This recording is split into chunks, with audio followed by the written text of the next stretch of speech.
साल के लिए आप इस पद के लिए चुने गए हैं, कैसे न्याय करिएगा? सर, इसके पहले भी मैं ग्राम कचहरी सरपंच थे 16 से 21 तक, और गांव की जनता का जितना भी अच्छा से अच्छा पवित्रता से न्याय होना चाहिए किए हैं, और जनता ने बहुत भारी मत से हमको विजयी बनाया। 600 वोट से। 600 वोट से जी, बाई इलेक्शन में 21 में हार गए थे। 21 में हम मुखिया के चुनाव। अच्छा, मुखिया का चुनाव लड़े थे। एक सवाल है कि सरपंच को लेकर के ये कहा जाता है कि अगर सरपंच चाह दें तो एक भी केस पंचायत का थाने में नहीं जाता था मेरे कार्यकाल में, मगर अभी तो ऐसा हो नहीं रहा है। जो भी व्यक्ति है वो तुरंत थाने में दौड़ के चले जा रहे हैं, हमारे FIR भी हो जा रहा है। हमारे कार्यकाल में एक भी नहीं गया था। हाँ। हमारी जनता से पूछ लीजिए, हमारे 16 से 21 के बीच में जो भी ग्राम कचहरी के निष्पादन में जो भी कानून के तहत आया, एक भी थाने में नहीं गया। एक भी नहीं गया। अब क्या होगा? अभी नहीं जाएगा। नहीं जाएगा। कहाँ कमी होती है, क्यों चला जाता है? देखिए, उसमें सरपंच जी लोग को मतलब अनुभवहीनता कहिए, अनुभवहीनता, रुचि नहीं लेते हैं। ग्राम कचहरी का कार्य न करके अन्य तो दूसरा कार्य करते हैं।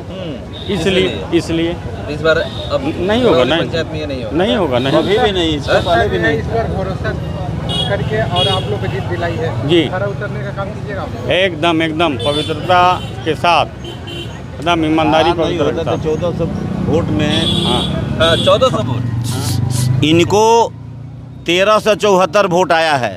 24 से समथिंग वोट पोल हुआ है, तो 1374 इनको आया है।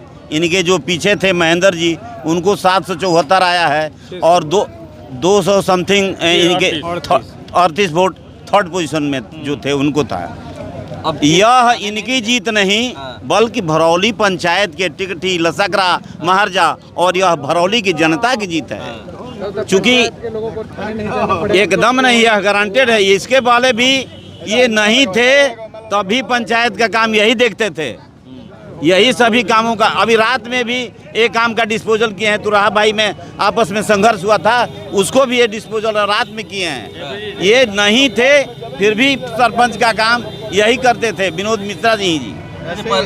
ये वैसे भी सरपंच जो पद है ये पढ़े लिखे व्यक्ति का होना चाहिए। ये ऐसे भी ये BHU के पढ़े लिखे हैं, बनारस यूनिवर्सिटी से पढ़े लिखे हैं। इसके वजह से इनको चुनना शायद हमारे इसके पहले भी चुने गए हैं विनोद भैया। इनका कार्यकाल भी बहुत अच्छा रहा। ये नहीं होने के बावजूद भी सरपंच पद के लिए यदि कोई कार्यवश ज़रूरत पड़ता था भरौली पंचायत को, तो इन्हीं के पास लोग जाते थे, और सभी कार्य को संपन्न इन्होंने करवाया है अभी तक। पिछला चुनाव में नहीं होने के बावजूद भी दूसरे रविंदर मिश्रा सरपंच जीते थे, लेकिन उसके बावजूद भी सरपंच के रूप में इन्हीं को हम लोग देखते रहे। पूरा नगर इन्हीं को सरपंच के रूप में देखता रहा, और यही सक्रिय भी रहे।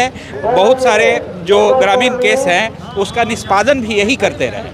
जितना भी उम्मीद है कि एक भी केस थाने नहीं। बिल्कुल इसी उम्मीद के साथ इनको हम लोग जिताए भी हैं, और इनका चूँकि आचरण और कार्य दोनों ही उत्तम रहा है। सरपंच के रूप में मुझे लगता है कि भरौली पंचायत से अब न किसी की ज़रूरत पड़ेगी अब आगे भविष्य में भी, और न कोई जीत पाएगा। ये बिल्कुल चुनाव जब भी होगा, सरपंच के रूप में the best candidate for this post. क्या उसका रिजल्ट निकल गया जी? यह कमिंग इलेक्शन का भी रिजल्ट आउट है। आपसे एकदम सुन लीजिए, एकदम और 21 में फाइनल होगा एकदम। हाँ, इससे ज़्यादा वोट से, ज़्यादा मार्जिन से अगली बार ये जीतेंगे।